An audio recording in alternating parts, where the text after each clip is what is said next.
Hi, everybody. Today's Wednesday, July 9th, 2025, and our friend Andrei Martyanov is back with us. Welcome back, Andrei. My pleasure. We haven't had the opportunity to talk about the 4th of July. And Oh, yeah, um, let's okay. start with that. We have a lot to talk about today about BRICS, the new sort of attitude of Donald Trump. But before getting there, when it comes to the 4th of July, Andre, it was somehow the United States liberating itself from the imperialism.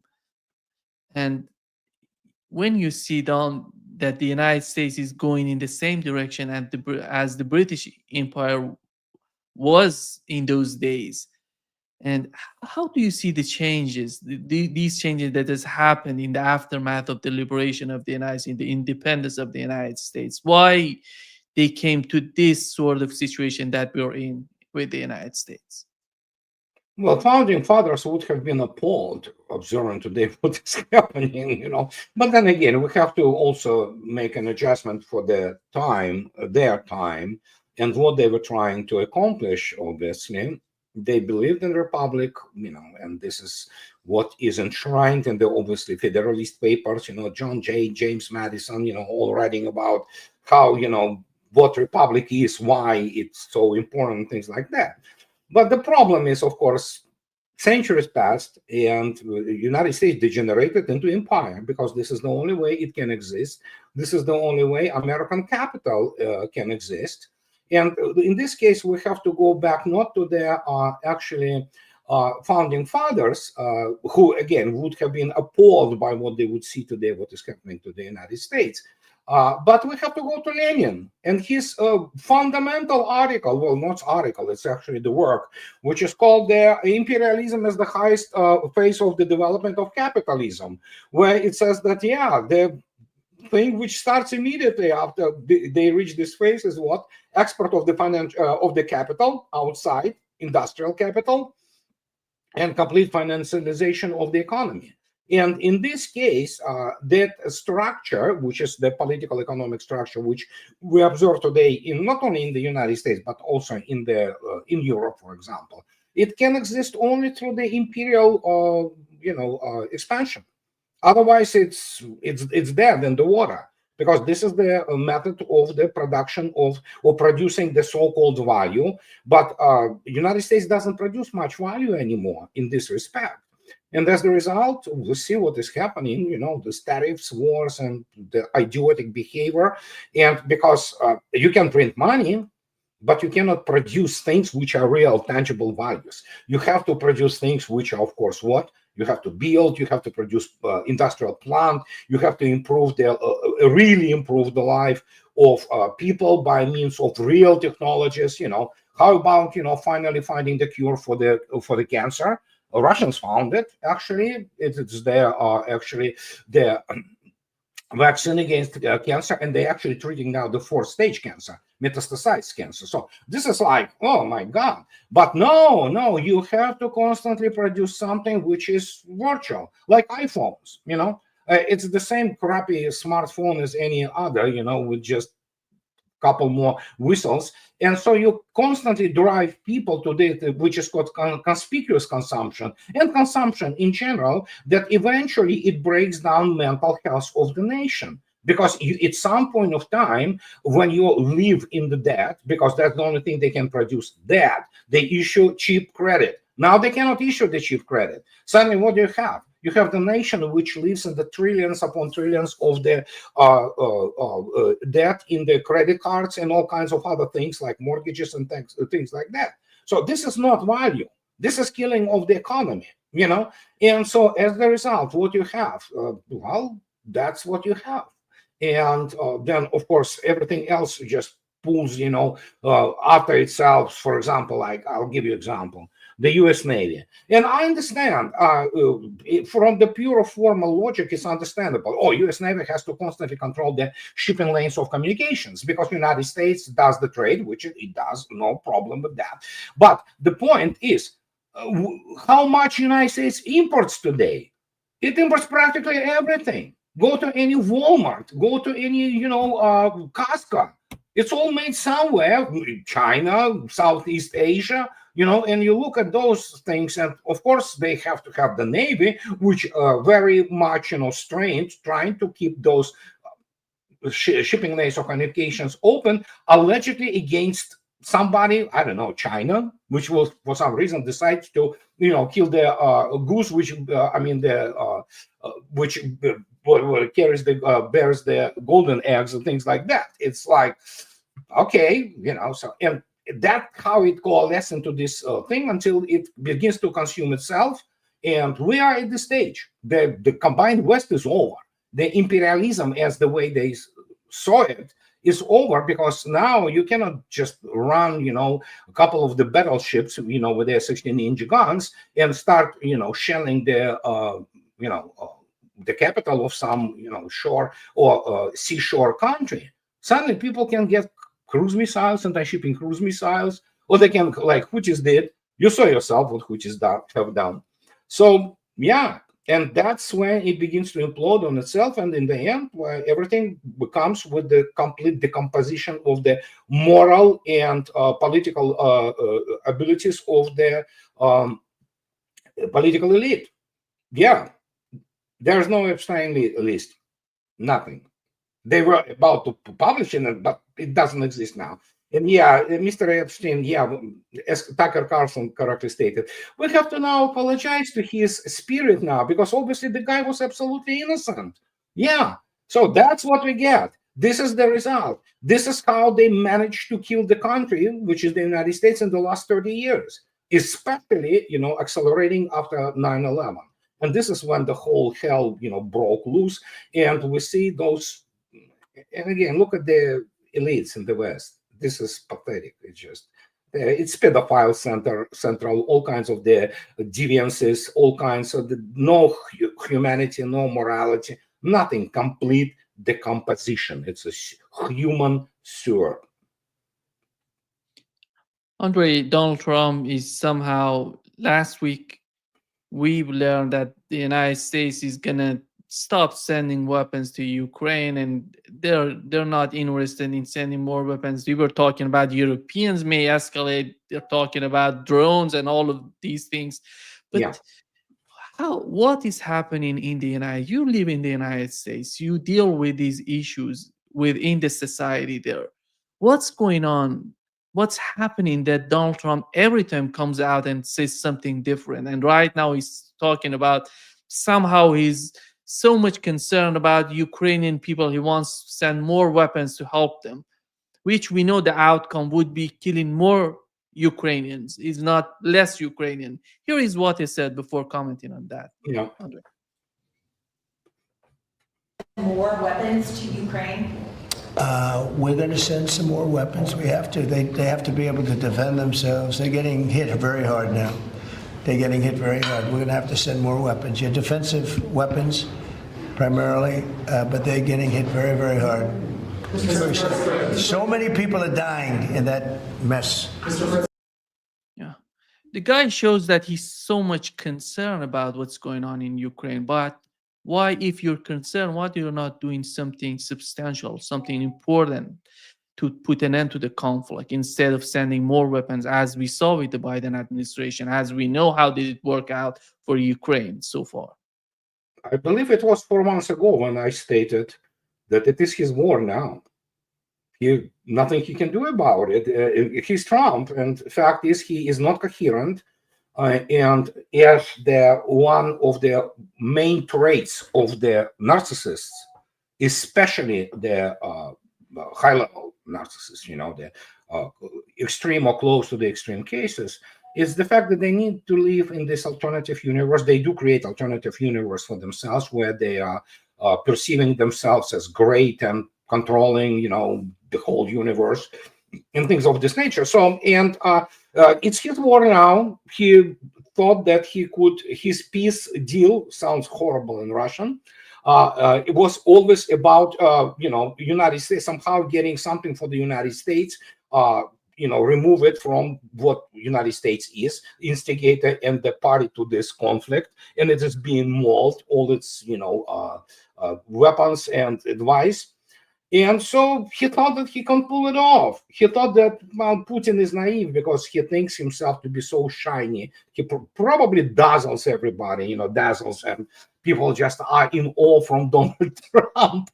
And when he encountered the real statesman, who is the head of the superpower, which can wipe the United States off the map, suddenly, of course, he is frustrated, and as the result, apart from other things which are happening now, he lives in this alternative universe where he's great, and he thinks he can. He doesn't understand the nature of the war. He has zero understanding of the warfare, and as a result, we see, we are discussing here. Basically, we are trying to comment on the asylum. Okay, and it's like, how do you comment on the asylum when we all see what is happening, including the latest from CNN yesterday? And Kremlin actually was very ambivalent about it. Oh, yeah, it could be AI. But I think so. It's not AI. I think it's the real deal. And he was just inventing things, He was trying to portray himself as the tough guy. Well, in reality, he's increasingly becoming a clown. As Turkish, and it's not just Turkish. It's pretty much, medieval proverb that once there are the clown moves into the palace, he doesn't become a king. The palace becomes a circus. This is exactly what we're observing now. And the United States is essentially demilitarized. And that's what I've been talking about for years now, for 3 years. The main task of Russia is not to beat which she already did, out of Ukraine, and whatever it was the demilitarization of NATO. And NATO is demilitarized. And now we have some numbers, which United States probably below quarter of the required. And again, it's American calculation on the required air defense. That means what? You cannot take it seriously anyway, because they think that Patriot is awesome system. It's actually expensive junk primarily. And so when you look at this, it's just like, how can I comment on this? There's no logical method, because you are dealing with a man who does things on the whim, and the only thing he does is being first. He's controlled, evidently he's controlled by Israel. He's completely subordinated, to Israel and all his ideas and everything.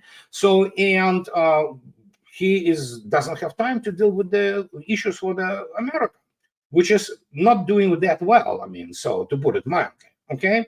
And how you can comment on somebody who is, well, maybe some people call it schizophrenic. I don't. Yeah, it's pretty much bordering on the mental disorder, because once you become extreme narcissist, which Trump always was, but now it developed and exacerbated itself over the years. He is, as Mencken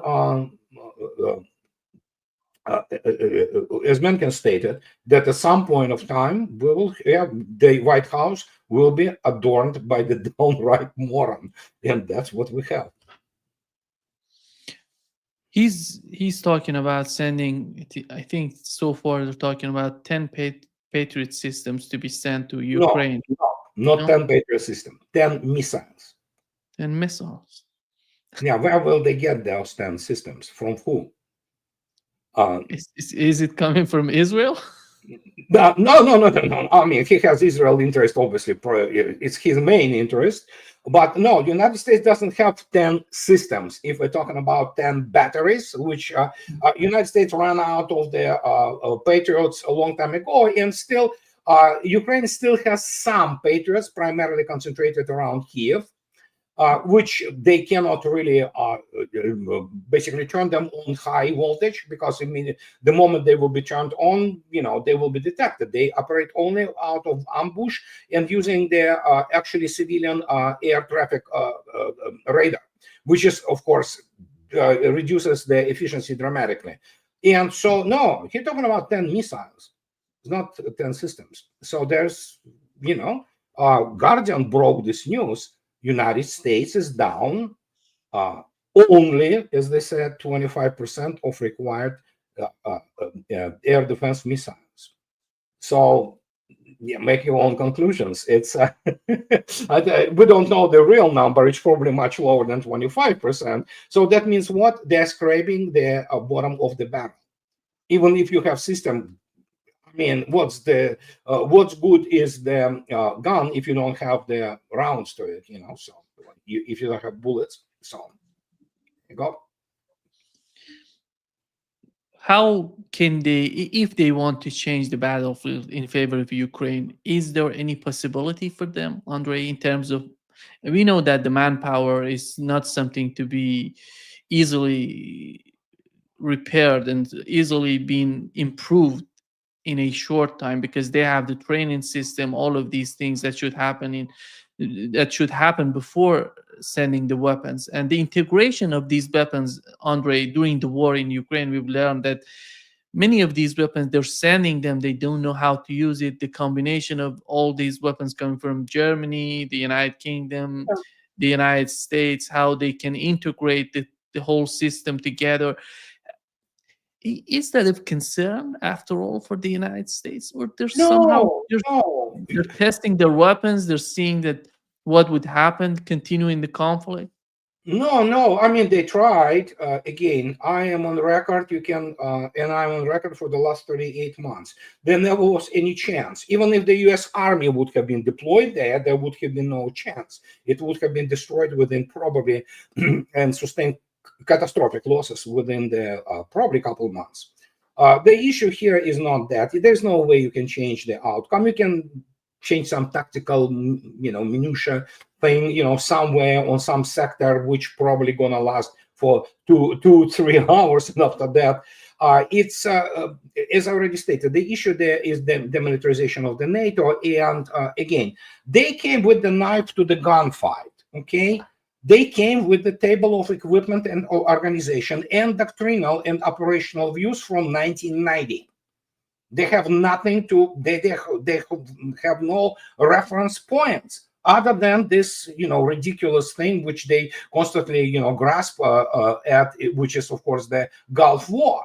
This wasn't Gulf War. This was beating the crap out of one of the most retarded militaries in the world. Saddam's army it's pathetic. But point is, you cannot fight combined arms operation in the 2025 with what United States has and can produce, as little as it can. So it's just, it's complete different generation. It's akin that if you go against with the 1812 type the military organization against the World War I army with the machine guns, heavy artillery with the ranges which exceed anything you can put on the battlefield. Guess from 3 times who's gonna win. So there you go. You will continue to do this idiotic linear tactics, throwing those rank and files, marching on the field to be just mowed down by the machine gun fire. So that's how it is. Many people do not understand what I wrote 4 books about. The United States lost the arms race, and it lost not like, we're 2-3 years behind. No, we're talking about generations of the weapons. And you saw yourself, and Iran also quite well demonstrated what air defense of the United States and Israel, which is still United States air defense, is. It's not good. I'm sorry, and what can I say? And here you're looking at the warfare, the front line, which is about 1,000 miles long, and you have the intensity of operations never seen since the since the World War II. So there you go. That's what we have. And so they still thought that they can fight this war. They can't. They don't even have operational experience, and they don't have the ability to operationally plan it. Because if you do not know how to plan the operation, you might as well dissolve this army, because it's not going to be fighting as the professional force. It will be just, and the only way they think in Pentagon and NATO are templates. They do not understand the nature of the conflict, and they believe in their own BS, which they drank their own Kool-Aid. As the result, we saw everything we needed to see. The turning point was 2023 so-called counteroffensive, after which you just scratch your head and said, that's what it is. Yeah. After that, basically, the demilitarization of NATO continued, and it's probably will continue for a while until they are completely done. And some political change, for example, in Europe may be initiated. I doubt it. They will beat them into submission utterly, because those people in Europe and their elites, they're genocidal maniacs, so they don't care. So, but we'll see. In the end, it's all about the solution of NATO, and with it, European Union is essentially economic manifestation of NATO. After that, we'll see where it all goes. Here in Germany, they're talking about that Germany may need 10,000 military vehicles. And for what purpose, in your opinion? Germany is not at war with Russia. Germany is not in a direct war with Russia. Why do they need? I think these raises many concerns on the part of Russians. Why they behave this way? They're supporting Ukraine to attack Russia. It's an act of war against Russia. But after all, it seems, Andrei, that we every time we talk about this attitude on the part of Germany, I think it's much more important the way that they're trying to do everything in Germany is considering the history. I'm talking about how dangerous is the situation with Germany. Do you feel that German government would go in that direction, in the direction of escalation? Well, they can say those things. Germany doesn't have industrial capability and R&D capability to produce modern weapons. It's all backward. It's stuck in 1990s. So you saw yourself what happens with their best tanks. They burn like candles. They will continue to burn. But again, it's not just government. Majority of Germans, again, I don't know the percentage. I don't know, but majority. It could be 55, it could be 80% of Germans, with the exception of the protest vote for the AfD, Alternative for Germany, which is primarily in the former German Democratic Republic, which is protest vote primarily.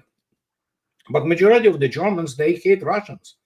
They hate them for simple reason that Germany never recovered for the utter destruction by the Red Army of the Wehrmacht. And you do not recover from that kind of the defeat, which is essentially extremely well documented. And then it begins to live in the history of the nation. Scratch any German politician, you will have what? Either SS or Wehrmacht relative. And look, Annalena Baerbock, look at von der Leyen. She is a fanatical genocidal maniac. So, and for them, they hate Russian gods. Hello, they do. They never recovered from this. Of course, they were also helped along the way with the United States and British and French when they brainwashed them completely into, this thing. And so, and now they look at Russians and be like, oh yeah, you don't give us, cheap, hydrocarbons and things of this nature. Well, you didn't want to, so well, bye-bye. Europeans generally, not all, again, make no mistake, I am making this disclaimer. I'm sick and tired from this. Oh yeah, don't equate us with our governments. I don't equate everybody, but majority of Europeans, they look at Russians as the subhumans. It was always like that, and World War II was a direct proof of that. So, and in this case, what can I say? They can go whatever direction they want, but if they go a little bit too far, then they might lose Berlin once and for all, together with other remaining, which are going to disappear anyway naturally, industrial areas, and that will be it for Germany. Russia can turn Germany into the parking lot even without nuclear weapons. Okay, so if they exercise any idiotic idea with the Bundeswehr is a joke. Okay, as is pretty much Luftwaffe. I don't know how they can do it. And again, look attentively at the industrial dynamics in Germany. It is deindustrializing with the incredible speed. Okay, with incredible, it's just, and again, United States also doesn't need export-oriented economy of Germany. So United States wouldn't mind, Germany going down, the toilet. And then, of course, that was the idea. Start selling American weapons and American whatever United States will be able to master in terms of the what is called onshore, to start producing some kind of the consumer goods, including cars and things like that. Not that there are some American cars which are way better than German cars today. Okay, German cars today is a joke, over-engineered, overpriced crap. Basically, that's what they are. And so, yeah, when you look at those things in general, yeah, Germany must die. Evidently, in American mind, and Russians, well, Russians have been kind enough, and they forgave, but they never forgot. And then once the German tanks appeared in Ukraine and then in Kursk, Russians said, "We had enough of this nation." Andrei, there is a tape of Donald Trump in 2024. CNN reported on that he threatened to bomb Moscow if Putin attacks Ukraine. Let me play it for you. And Oh God, yeah. So Putin, I said, if you go in to Ukraine, we're going to bomb the shit out of Moscow. I'm telling you, I have no choice. The public wants it. The public. The public. So he goes like, I don't believe you. He said, no way. And I said, way. And then he goes like, I don't believe you. But the truth is, he believed me 10%. And I told you this, he believed me 10%. Then I'm with President Xi of China. But I said the same thing to them. I said, you know, if you go into Taiwan, I'm going to bomb the shit out of Beijing. He thought I was crazy. He said, Beijing? You're going to bomb Beijing? I said, I have no choice. I got to bomb it. We're going to bomb Beijing. And he didn't believe either, except 10%. And 10% is all you need. In fact, 5% would have been okay too. And we never had a problem. We would have never had a problem. he wants to bomb Beijing in Moscow, and the president of Russia and leader of China were so afraid of Donald Trump. No, they were believing it only 10%, which means he's 100% full of crap, you know. So the guy basically invented thing because Kremlin today reacted. We never talked to Trump in any capacity before he was president again. But he lies. That's what he does. He invented this thing to present to himself, if to admit that it is a genuine thing, which I totally believe that it's not necessarily, you know, what they call AI. It's not AI, neural network. I saw neural networks translating my English videos into Russian with my voice. I mean, this is just like, wow, that's scary. But the point is, I believe that it did happen, and I believe that he BS'd people. That's what he does. He is, as already stated, he's a coward and he's a narcissist. He constantly has to, reinforce his ego. In such he lies, and that is why Peskov today came out and said, "Well, it's possible that it is neural network, but we never talked to him." And he's a boy compared to Putin. He doesn't even understand who Putin is, and he doesn't understand geopolitics in general. So in this case, if you admit that this is genuine, which it could be audio from his meeting, he simply lies. That's what he does all the time. He lies and to elevate his persona as a tough guy. You know, everybody is afraid of me. The whole world laughs now their socks off him, and he doesn't understand that he humiliates himself in the country. But what can I say? So yeah, 10%. Why not 8.5%? I don't know why he came up with 10%. And then he goes with China and talks about 5%. So somebody had to explain to him, if he tries to bomb Moscow, United States will cease to exist as a country. So it will be wiped off the map. That's who he is. And as a result, we have this almost schizophrenic administration and a bunch of the pundits, and the guy will probably kill the rather healthy and necessary movement of MAGA. But the way he lies, and now we have the Epstein, and no list, maybe because what? Because he's on there, I guess, right? So, and we have this. I mean, it's a circus. I mean, it's just unbelievable, and he lies all the time, nonstop. The only thing he cares in his life is himself. Andrei, Elon Musk said that Donald Trump is on the list of Epstein, and yeah, then he tried to back down on his claim, but it seems that that's the case. That's why he's not. Yeah. As I already stated, I loved and applaud when Tucker said, we need to issue formal apology to the spirit of Mr. Epstein, because evidently he's not guilty. The guy's not pedophile. He's not, So, but yeah, as I already stated, if you look attentively at the Western list today, they are pedophile central. So they are perverts, many of them. if not majority. These are people without honor, without integrity, without morality. I just want to, again, quote Marjorie Taylor Greene, one of those people with the honor. I adore her. I mean, I do not necessarily agree with all her policies, but she has, pardon my French, she has balls, okay? And when she stated, and she was talking to Tucker Carlson about a couple of years ago, when she stated that if you think that average American senator or congressman will not sell his family, wife and children for the good, expensive dinner in Washington, D.C., I can tell you one thing, it's much worse than that. It's utter decomposition, like decomposing, like the corpse decomposes, decomposition of the American political system.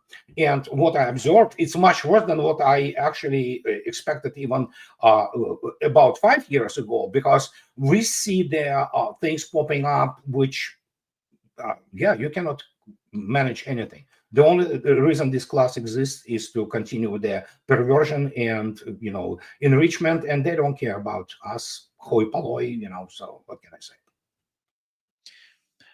Andre, we had the BRICS summit and here in Brazil, in Rio de Janeiro, and they condemned the attacks on Iran and Russia.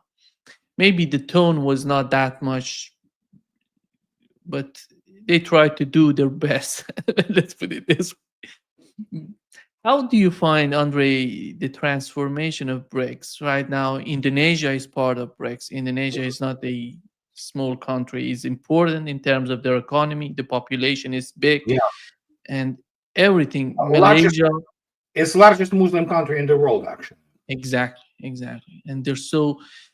How do you see the changes that is happening in BRICS? Those changes that are happening in BRICS, is somehow they have their differences in terms of geopolitical issues, and Yeah, even the case of economy, the economic policies that they have in their countries. But after all, we are witnessing something. I would assume, I would say something big, something very important for the future. They're learning. It's a learning process, the way that they're dealing with each other, the mutual understanding that is yeah. happening among these countries. Your take on that? Oh, absolutely, I agree with you. It is it has to be a steep learning curve, because obviously when we look attentively at what is happening in the combined West, and so some structure, economic political structure, has to emerge instead of the utterly corrupt United Nations and all those primarily Western-run institutes. So yeah, that work will continue, obviously, and this is extremely important. And yeah, what can I say? I mean, you're absolutely correct. I mean, it's an emerging global bloc, economic bloc, which makes this G7, I mean, it's irrelevant really anymore. So, and even G20. So yeah, G20, okay. No, there is a bloc which only this bloc can and is doing what is essentially happening. Trump is panicking that, oh, they're killing dollar. Yes, that's what they are doing. They are killing US dollar. They could kill it tomorrow if they wanted to, but they don't. And the reason they don't, not because they have the good feelings towards the United States, albeit some do. India, certainly in some part of Indians, in Indian political class does, and you know, even some in China. No, it is because if you kill dollar like this sharply, it's going to be, you know, the economic earthquake around the globe. Nobody wants to be, you know, harmed by the fragments of the collapsing economic order of the combined West. But it is happening. And as I already stated, I mean, it started already a few years back when they started to actually make payments in their own respective currencies. And they basically their analog of SWIFT, which is, of course, the bank exchange messages system, which allows the fast transfer of their funds, is already in place, actually. There are actually the options even between Russian and Chinese, and they can, you know, link them together. So I believe they already did in some parts. So it's really the process, but it's ongoing, yeah. And now that we saw what happened, you know, how Israel, you know, experienced, you know, what wrong strategies. So, and yeah, and they've been fighting Russia for 38 months, and Yeah, we arrived to the point that NATO has been exposed as the paper tiger, which it is. And they will remain paper tiger. Not that they will not try, they will try to do some things. But as I already stated, the generational gap between weapons and obviously operational art and strategy is so gigantic now. I don't know how they can even close it, even if they start using whatever 20% of their GDP. The problem is they don't have industrial facilities. Again, just simplest issue. In the United States cannot produce main battle tank, period. There, all those updates for the venerable Abrams tank. First, it's not a good tank to start with, So, and they cannot produce tank. They don't have facilities. They don't have labor force. The same goes for 2 days ago, even Sky News and other, even Telegraph, which is the tabloid. Everything is tabloid in the United Kingdom. They say, oh my God, BAE Systems, they have only 1 year of fighter in the hangar. Essentially, the military-industrial complex of United Kingdom, whatever was left of it, is collapsing. They cannot put any multi-purpose submarine. They have 4 Astute-class subs. They cannot put any one of them to sea. They barely can put out one single strategic missile submarine of the Vanguard class. And did you see those submarines? I mean, it's horrible. They look like they've been in, understandable. They go on patrol and they stay there. Insane amount of time, up to 200 days. I don't know how they change crews. And there was this rumor that they also almost go hungry on board. And it's like, are you kidding me? And that's what is happening. Same goes for the United States. They cannot produce the freaking frigate. With the Fincantieri tried to build this based on the European frame, which is still obsolete system, compared to the modern trends in the naval warfare and the new generation of weapons being procured there. They can't. It's delayed now by 3 years. 3 years they delayed this frigate, which already have been delaying, for some time, and now they don't even know what the final design will look like, because, they tried to improve it or whatever they thought, as they went, without even having final design.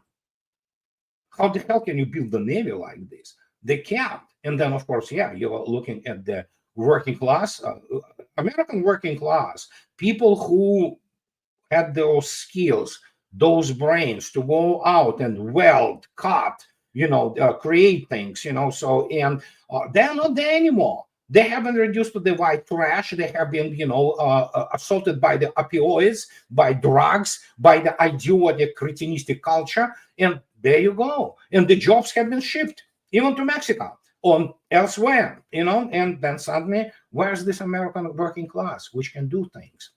Nowhere to be found. They have issues with the recruiting of the real serious, professional people. They have issues with drugs. You cannot put anybody who does drugs or smokes pot onto manufacturing floor. You just can't. They will kill themselves. Or if they kill themselves, it's all right. They may kill somebody else. This is a serious machinery.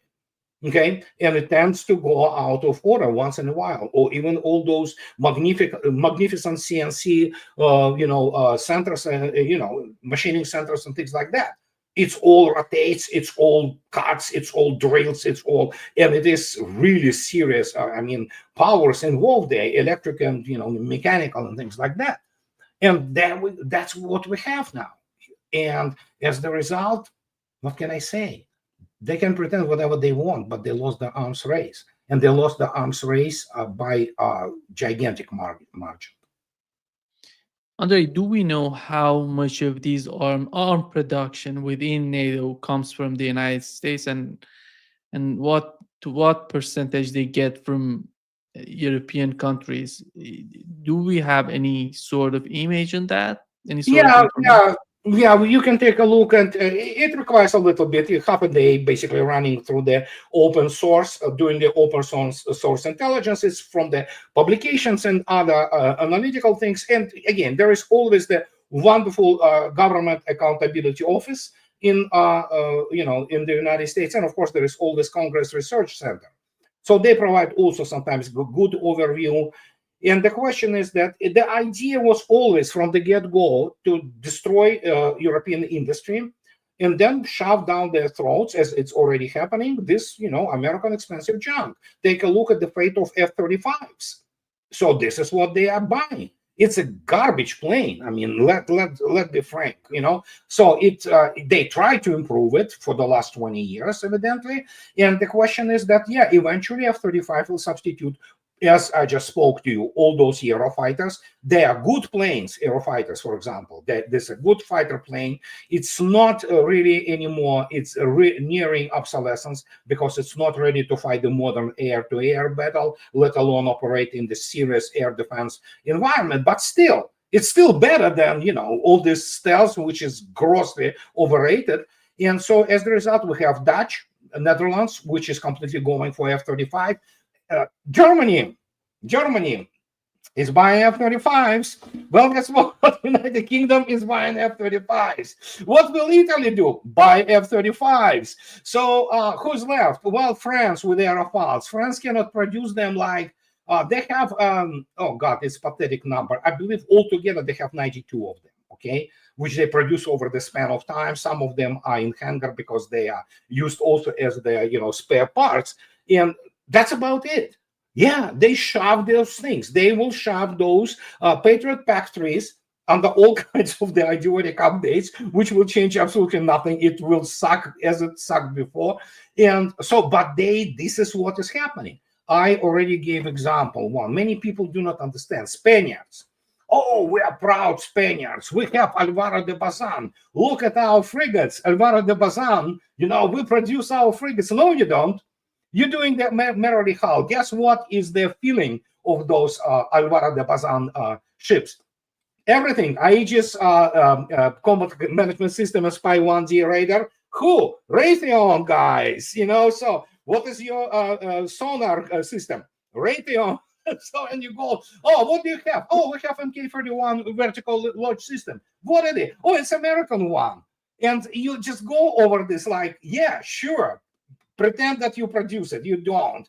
They have those pathetic defense systems like the German IRIS-T or SMPT by French, which sucks majorly. So NASAMS. So what do you expect? It's Europe will become, which it was the idea from the get-go, the market for American weapons. Somebody in the United States and the military-industrial complex and all those Lockheed Martins and all those Raytheons and the Boeings, they love their golf clubs. They want to drive sports cars. Hello, they want to maintain their lifestyle. How do you do it? Yeah, you do this BS and you sell this garbage without really straining yourself to producing something which can actually operate. United States never produced, with the exception of some, obviously submarine. The submarine fleet of the United States is world class, always was. So, and there were obviously the Navy, but other than that, the rest of it, I'm sorry. And even naval system, they suck today, that's what is going to be. And Europe has to prepare. And yes, as the trade unions 2 days ago, as I already stated, in BAE systems, they're complaining, they're outraged that British jobs are going away. Of course they will. That was the idea. You should basically be fat, stupid, consume all kinds of the garbage food, be very obedient, under the whip of your, big brother, and you will buy most what America can provide to you. So America will decide to live better than Europe. And from the formal, amoral point of view, it's natural, kind of, nothing you can do. Everybody for themselves, So, and if Europe thought that all those, they exercise those idiotic ideas of the Western unity, well, I have a bridge to sell them. Andrei, Donald Trump, I want to play a clip of Donald Trump talking about the sanction. He wants to put more sanctions on Russia. But before getting to that point, he said something that I would be curious about. That what does he want from these sort of argument? What does he want from Vladimir Putin that so far he didn't get it from him? Here is what he said, Andrei.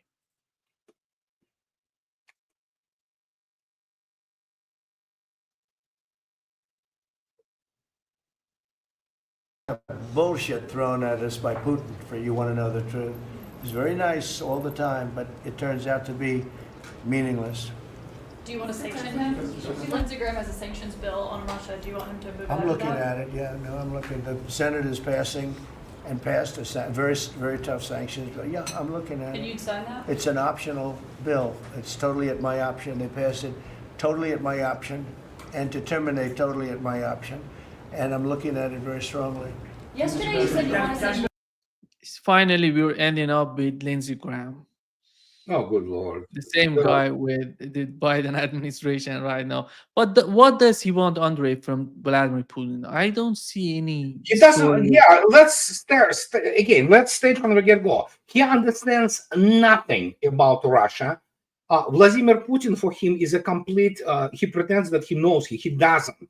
He's talking with the graduate of the higher school of KGB and then the Andropov Institute. The guy won't even understand that CIA is looked at there as the, just amateurs, So he's talking about for the professional intelligence officer who went through hell, of which Trump can only, he has no concept. And he's the president of Russia, and he's the president of the nuclear superpower and military superpower and massive economy. But he doesn't understand it. He doesn't understand the nature of the conflict. He is ignorant, okay? And in this case, describing anything, as I already stated, do we have to continue to essentially, comment on somebody who is schizophrenic?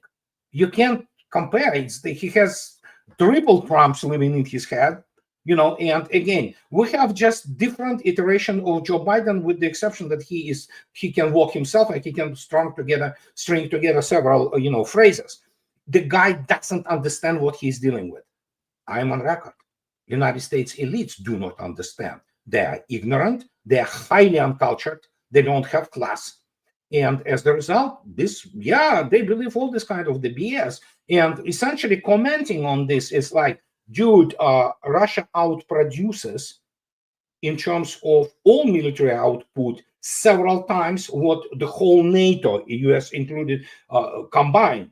And then, of course, in terms of smart and high precision weapons, Russia outproduces the whole NATO combined by the order of magnitude. It's times 10, and maybe 15 actually, And so he will not understand. That's the problem. You come to him and you have to break into his alternative universe where he is the emperor of the galaxy, and he runs the whole thing there, including the massive black hole in the center of the galaxy. And he thinks like that. And I'm not being facetious or exaggerating. The guy really thinks that he runs the world affairs, while in reality, it's, you cannot break through him. He is almost 79 years old.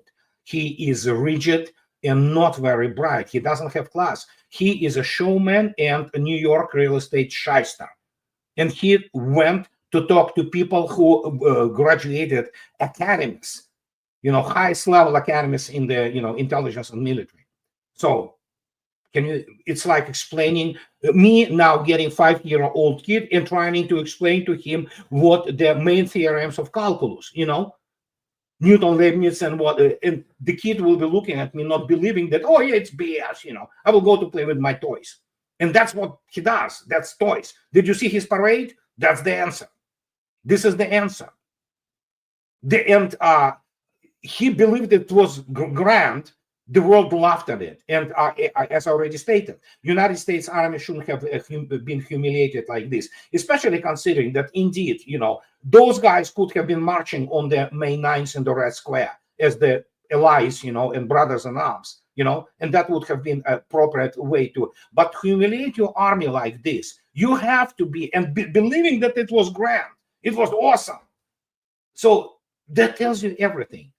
He is New York real estate shyster.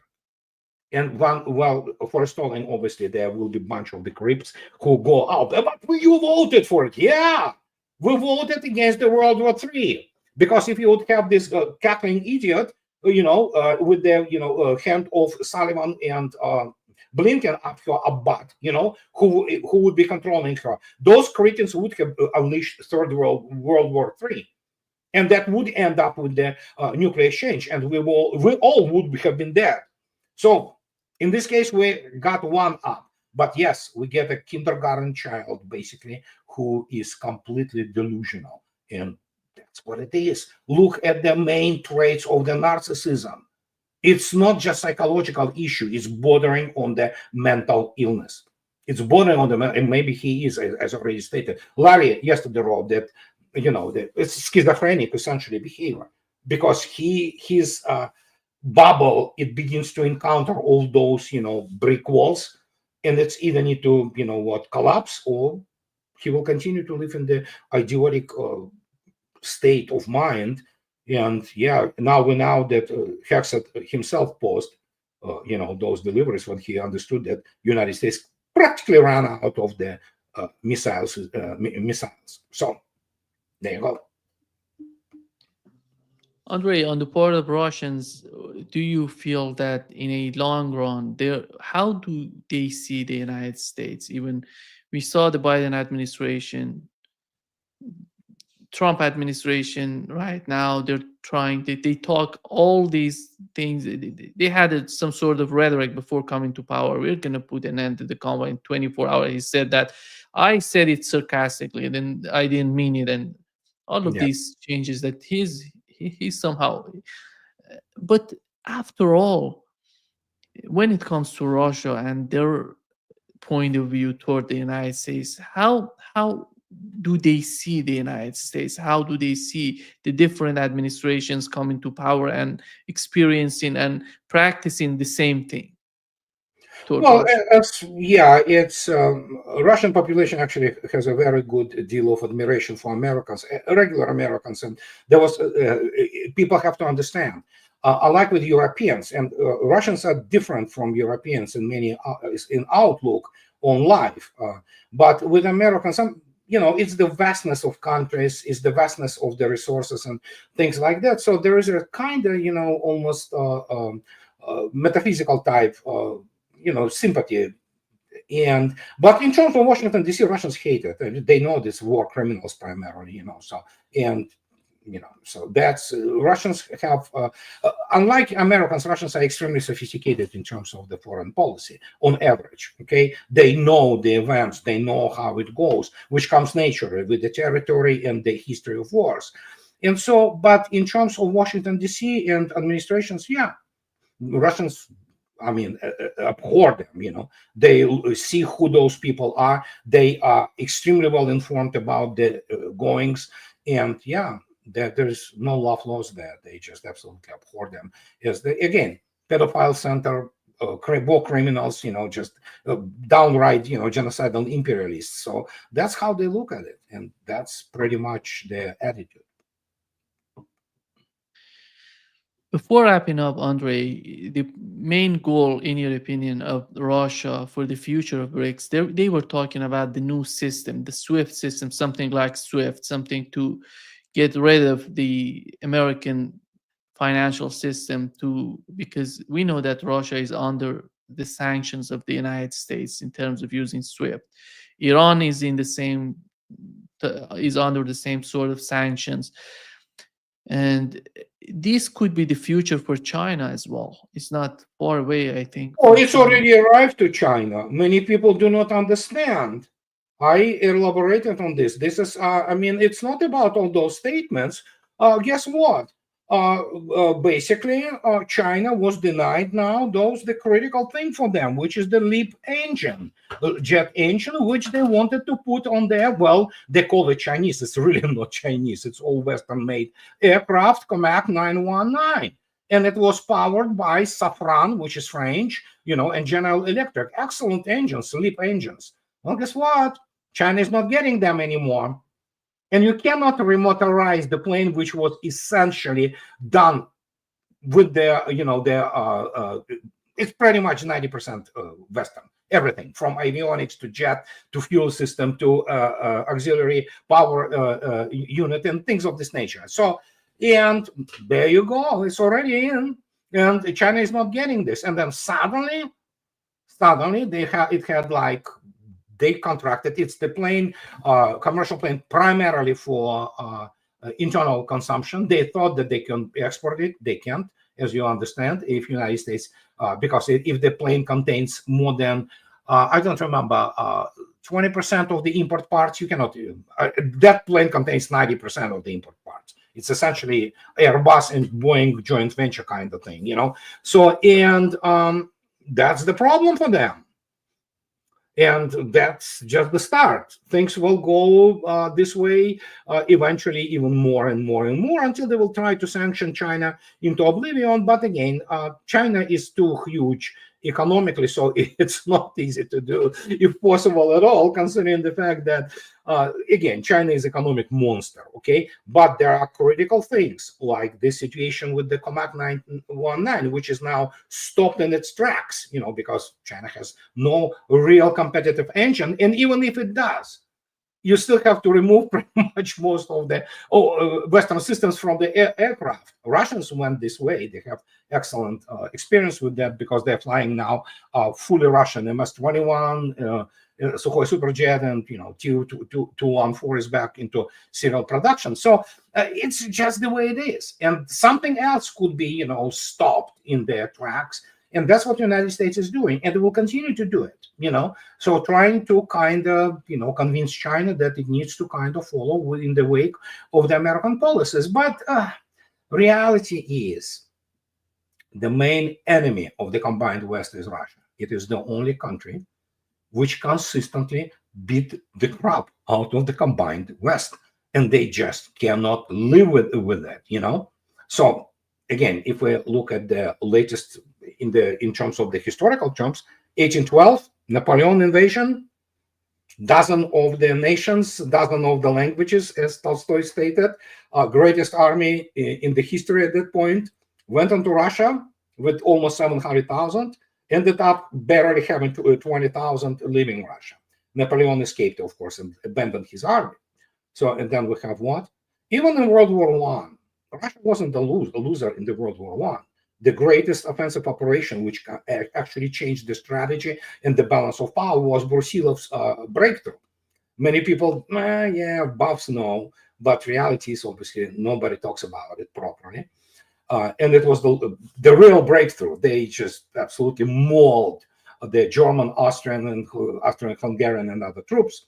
And then, of course, World War II.